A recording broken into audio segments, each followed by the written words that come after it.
Hello and welcome to another episode of Adobe Creative Cloud TV. My name is Terry White, and in this episode we're going to take a look at one of my favorite features in Photoshop CC, and that is the new Camera Raw filter.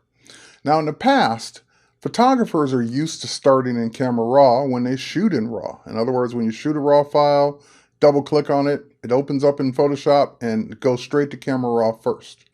However, if you're a designer or a photographer working in JPEG or TIFF, then Camera Raw would have to be something you would have to think of up front. Because if you open up that JPEG or open up that Photoshop, or I'm sorry, that TIFF file in Photoshop, it would just open. And then if you said, oh, I want to open that in Camera Raw, you'd actually have to close it first and then tell it to reopen in Camera Raw. So a lot of times it kind of disrupts the workflow because you may have already started creating layers, you may have already started doing things to the image, and now you want to open it in Camera Raw and it becomes that much more difficult. Well, luckily that all goes away in Photoshop CC, because in Photoshop CC, you can actually use Camera Raw as a filter on any layer in any file type.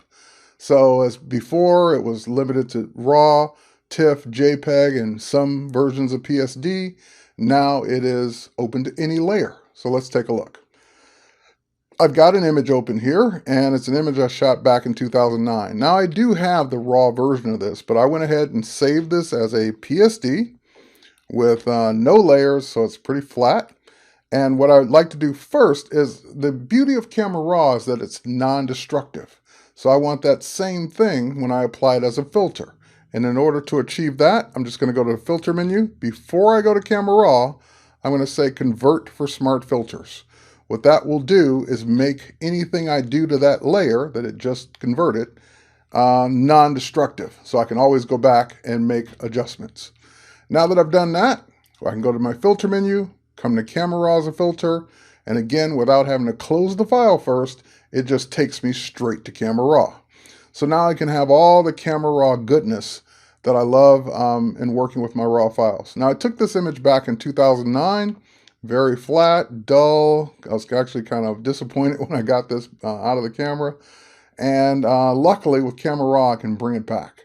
So first thing is the blacks need to be blacker. So let's go ahead and darken those. I can go all the way down, but I don't need to go quite that far. Next, I want to increase the contrast. And because this is a landscape image, I can go a little crazy with the clarity and vibrance, which I do usually on landscapes or people, and saturation, which I rarely do on people. I can go ahead and pump up the saturation to get those blues nice and blue, those oranges nice and orange. However, no matter how much I adjust it, the sky that was cast on this is kind of blowing out the top part of this image. And so what I'll do is use the graduated filter, and we'll just go ahead and pull that down, and I can make a very nice adjustment at the top just using the exposure controls. So I can just bring down the exposure of the top part of that image to kind of balance it out with the rest of the image so it doesn't look so washed out at the top. Now, speaking of adjustments, let's go to the adjustment brush, where I don't want to adjust the exposure. Let's go ahead and balance that back out, or the clarity, or, well, actually I do want the saturation. So I'm going to go ahead and do the saturation. Now, it's not going to make that big of a difference because this is already pretty saturated for the blue water. Here, we'll go over here and just keep painting on this part. And this is why I like working in Camera Raw. I don't have to worry about masking it first, creating layers, doing any of that kind of stuff, because the adjustment brush will auto mask. And now, to just make that water just a little bit more bluer, I can just drop the temperature. Make it very cold, make it very warm, or somewhere in the middle. So we'll just make it just a little bit bluer than it was before.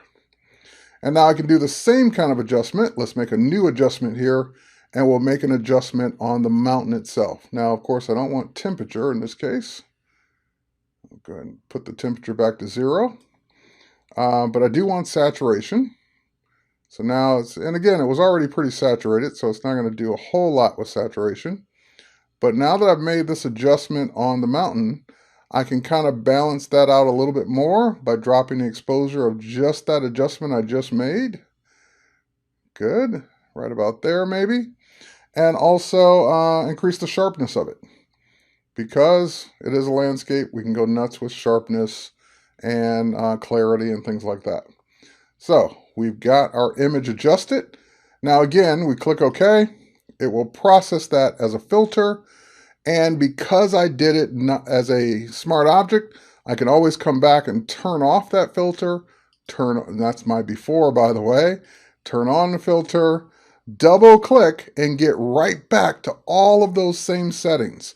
So if I go to the adjustment brush, there are my two adjustments. I can go back and tweak those if I want. I've got my graduated filter. I can go back and tweak that if I want. And I've got all the other adjustments there at my disposal to go back and readjust.